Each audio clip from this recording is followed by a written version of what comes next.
नमस्कार मित्रांनो, लक्ष्मीच्या पाऊलांनी या मालिकेच्या 4 डिसेंबरच्या भागात आपण पाहणार आहोत.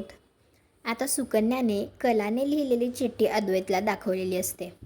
तर अद्वैत आता ती चिठ्ठी वाचत असतो. त्यात असं लिहिलेलं असतं, रोहिणी मॅडम आणि राहुल या दोघांचा आपली सगळी प्रॉपर्टी हडपण्याचा प्लॅन आहे आणि त्यांनीच मला आणि यापुढे काहीच लिहिलेलं नसतं.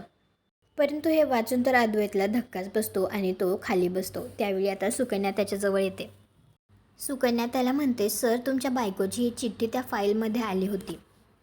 तर आता अद्वैत म्हणायला लागतो, म्हणजे रोहिणी आत्या आणि राहुल यांनीच माझ्या कलाला मारलं आहे, त्यांना शिक्षा मिळायलाच पाहिजे. त्यावेळी सुकन्या म्हणते, या सगळ्यात मी सुद्धा तुमची मदत करेन. तर आता त्या दोघांची एकी होते. तर आता हे दोघे मिळून रोहिणी आणि राहुल या दोघांना कशाप्रकारे शिक्षा देतील हे पाहण्यासाठी आपल्या मराठी मालिका चॅनलला सबस्क्राईब करा, व्हिडिओला लाईक करा. भेटू पुढील भागात.